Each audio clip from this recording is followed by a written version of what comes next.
జనబేరి news కి స్వాగతం.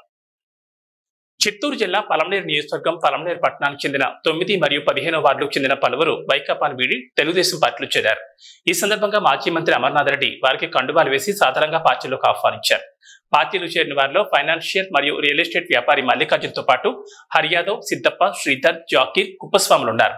ఈ కార్యక్రమంలో నాయకులు అమర్నాథ్ రెడ్డి, అములు, సుదర్శన్ బాలాజీ, కోటి, సురేష్, నందకుమార్, కిరణ్ తదితరులు ఉన్నారు.